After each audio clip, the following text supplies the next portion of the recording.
Assalamualaikum warahmatullahi wabarakatuh.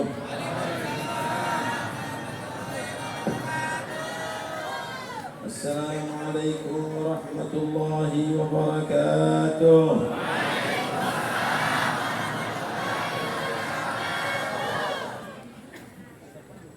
Bismillah, innal hamdalillah, wassalatu wassalamu ala rasulillah Sayyidina Maulana Muhammad bin Abdillah wa ala alihi wa sahbihi wa man wala wa la hawla wa la quwwata illa billah, amma ba'd. Yang kami hormati para habaib, para ulama, khususnya Khalifah Al-Habib Abdullah bin Husain Al-Abbas, segenap keluarga keturunan dari Sayyidina Qutb Al-Habib Abdullah bin Husain Al-Abbas yang kami muliakan, pejabat pemerintah yang hadir, baik yang sipil, Polri atau TNI yang saya hormati, hadirin dan hadirat yang dirahmati Allah Subhanahu wa taala.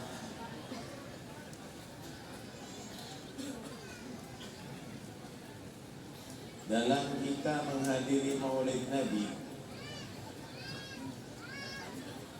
maka yang harus kita persiapkan selain hadir dengan jasad kita, harus kita persiapkan adab dalam menghadirinya. Karena sesungguhnya amal ibadah berisiko jika dilakukan tidak dengan adab. Kita sholat bagus, saudara, tapi ketika sholat kita tidak beradab, maka jangan-jangan sholat kita akan menjadi saksi yang menjerumuskan kita ke neraka Allah. Karena itu, bagi orang yang sholat diharuskan mempersiapkan hati hadir dalam melaksanakannya, khusyuk dalam melakukannya. Sayyidina Sufyan Ats-Tsauri berkata, kullu salatin la yahduru fiha al-qalbu fa hiya ila al-'udubati asra. Setiap salat yang tidak hadir, hanya gerakan dan bacaan yang menjadi fokusnya, maka lebih cepat menyampaikan ke neraka daripada ke surga. Demikian pula ketika membaca Al-Quran, bukan lagu dan bukan hanya tajwidnya saja, tetapi tadabbur ma'ani, merenungi makna-makna daripada bacaan Al-Quran. Afala yatadabbaruna al-Quran am ala qulubin akfaluha. Tidakkah mereka merenungi makna daripada bacaan Al-Quran, atau memang Allah sudah menutup hatinya? Kalau kita menghadiri maulid, kemudian kita tidak beradab dalam menghadirinya, jangan-jangan pulang bukan mendapat berkah, tapi kita mendapat suhud dari Allah. Di dalam Al-Quran, Allah Subhanahu wa ta'ala mengajarkan bagaimana umat ini harus beradab di hadapan Rasulullah.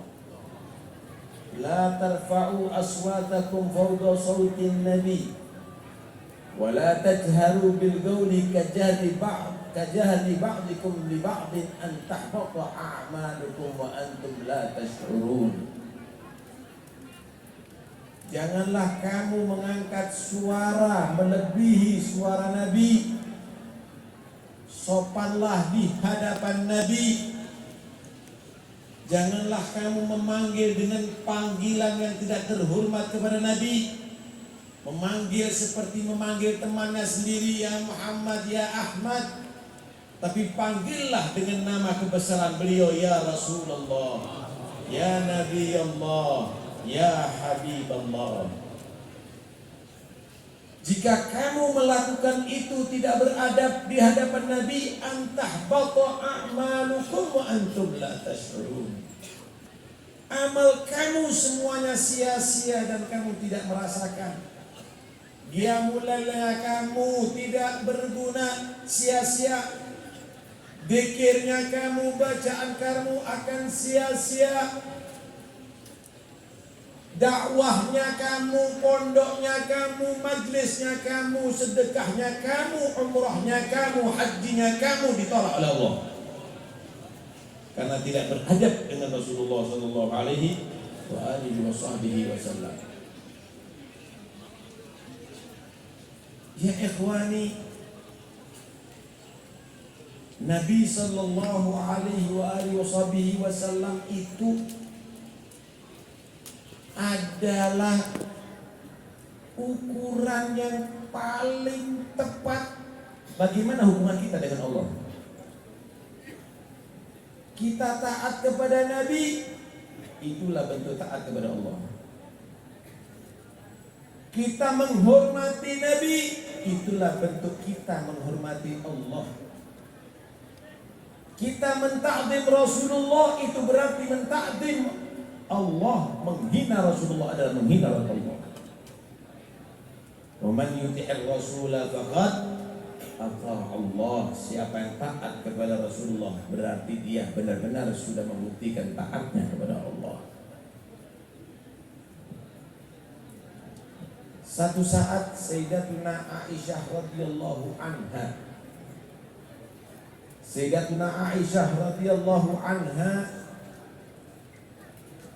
menjahit kain ada di kamar Nabi. Kamar Nabi itu adalah tidak besar. Kamar Nabi itu adalah kecil. Di malam hari diterangi dengan lampu minyak. Tengah-tengah menjahit Sayyidatuna Aisyah radhiyallahu anha, lampu mati. Di dalam kamar yang sempit tanpa ada cahaya di malam hari, jarum yang ada di tangan Sayyidatuna Aisyah radhiyallahu anha terlepas, jatuh di bawah. Lantai kamar Nabi itu bukan keramik. Lantai kamar Nabi itu bukan granit. Lantai kamar Nabi itu adalah bukan marmer, tapi tanah. Ini pemimpin dunia akhirat nih. Pemimpin dunia akhirat tidak perlu istana. Pemimpin dunia akhirat tidak perlu dari suara rakyat. Pemimpin dunia akhirat diangkat oleh Rabbul Alamin. Begitulah keadaannya.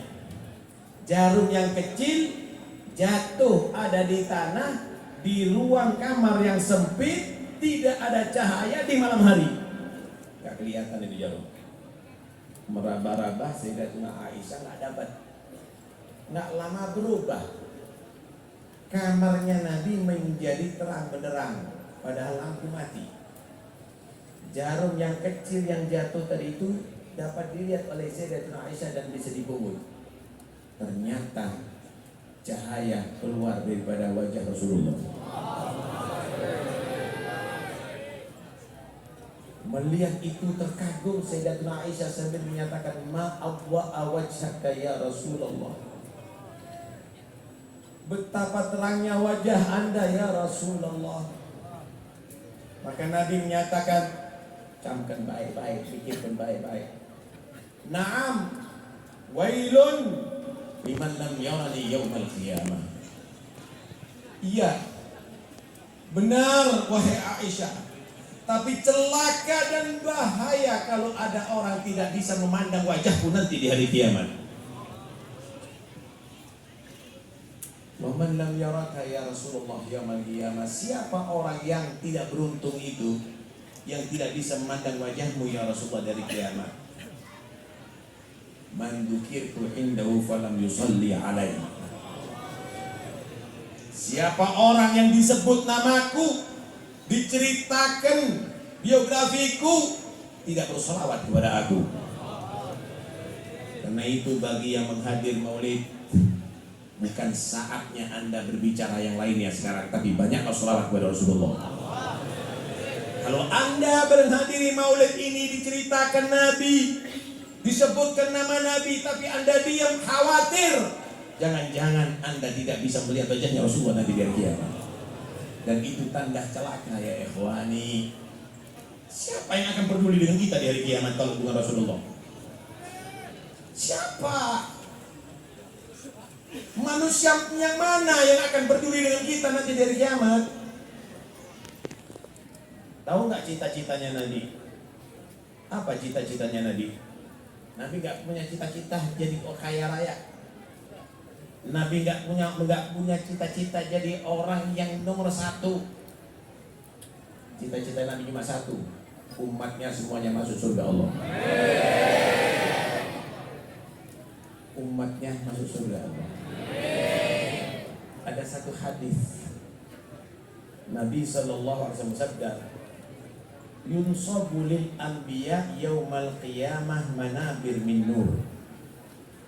Bakal akan disediakan di hari kiamat oleh Allah untuk para nabi mimbar-mimbar dari cahaya. Semua para nabi mulai Nabi Adam terus sampai ke bawah ada mimbar. Untuk apa mimbar itu? Untuk duduknya para nabi ada di mahsyar dan diantarkan ke surga dengan mimbar dari itu. Kulluhum yajlisuna 'alaiha ghaira mimbari la ajlisu 'alaihi.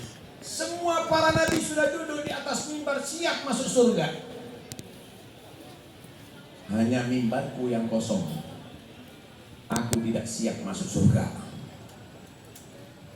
Nabi udah dipersiapkan untuk masuk surga, tapi Nabi tidak siap masuk surga. Kenapa? Apa alasannya? Makhafata ayyub'atha bi ilal jannah wa atruku ummati fil hisab. Aku khawatir aku duduk di atas mimbar dikirim ke surga, sedangkan umatku sekarang ada di hisab. Gak bergerak itu mimbar-mimbar para nabi, sekalipun udah siap mereka dihantarkan ke surga, gak bergerak. Kenapa? Surga tidak akan dibuka kecuali dengan Nabi Muhammad. Sampai Allah menegur, "Madza turidu an asna'a bi ummatika ya Muhammad?" Apa yang engkau harapkan untuk aku perbuat kepada umatmu wahai Muhammad? Maka beliau menjawab, "Allahumma ajil hisabahum." Ya Allah, percepat hisab umatku. Ya Allah, percepat hisab umatku. Maka Allah memberikan syafaat kepada Rasulullah. Itu umatnya yang ada di mahsyar semuanya dicari oleh Nabi. Yang dosanya besar dimintakan untuk diampuni oleh Allah. Sebagai mereka dimintakan untuk masuk surga tanpa dihisab. Tapi ada beberapa umatnya yang sudah masuk ke neraka jahanam. Nabi berdiri sambil memohon kepada Allah untuk seluruh umatnya yang di jahanam dikeluarkan oleh Allah. Sehingga malaikat Malik menegur, "Ya Muhammad, ma tarakta li ghadabi rabbika min ummatika min baqiyah." Wahai Muhammad, tidak engkau sisakan satu pun umatmu untuk disiksa oleh Tuhanmu di neraka Allah. Itulah cita-cita Rasulullah. Pertanyaannya, kenapa umatnya kok maksa masuk neraka? Kok tidak ingin mendukung cita-cita nabinya untuk supaya masuk surga bersama Nabi? Ingin masuk surga bersama Rasulullah? Serius nih. Dan Anda semuanya insya Allah mampu. Ingin masuk surga bersama Rasulullah? Anda sudah dikaruniakan oleh Allah cinta kepada Allah. Jadi orang beriman. tinggal satu, lengkapi, hidupkan sunnahnya Rasulullah. Beradablah dengan adabnya Rasulullah. Man ahya sunnati faqad ahabbani wa man ahabbani kana ma'i fil. Siapa orang yang menghidupkan sunnahku berarti telah membuktikan cintanya kepada aku. Siapa yang terbukti cintanya kepada aku, bersama aku ada di surga Allah. Bersama siapa? Ada di mana? Ada di surga. Kita kadang-kadang dikasih waktu dengan gubernur 1 menit aja, kita foto, kita pamerkan, kita ceritakan kepada teman kita, anak cucu kita, nih fotonya kakek kamu sama gubernur. Belum tentu gubernurnya masuk surga, saudara. Tapi Anda bersama Nabi bukan hanya di dunia, sampai ada di surga. Dan bukan hanya beberapa menit, tapi selama-lamanya di surga. Dan Anda bisa melakukan itu. Anda makan pakai sunnahnya Nabi, pakai adatnya Nabi, baca doa dengan tangan kanan, dengan berzikir, dengan doa setelah makan. Begitu minum juga kita mau lakukan. Ada di rumah, ada di pasar, masuk masjid, keluar masjid, masuk kamar mandi, keluar kamar mandi, sebelum tidur, bangun tidur, laksanakan itu semuanya sunnahnya Nabi, maka itu akan menjadikan kamu bisa bersama Nabi sampai di surga. Mudah-mudahan insya Allah pembacaan maulid ini, hadirnya kita di maulid ini bukan hanya sekedar kita berkumpul ada di sini, tapi ada show, ada rindu kepada Rasulullah, ada semangat ingin bertemu dengan Nabi, ada ingin berharap bersama Nabi ada di surga Allah Subhanahu wa ta'ala. Waqtimil arwaha minna bilika khairil anami waqlihil mukhtara anna min salatin wa salami. Amin ya rabbal alamin. Sallallahu alaihi wasallam Muhammad wa alihi wasallam. Alhamdulillahirabbil alamin. Assalamualaikum warahmatullahi wabarakatuh.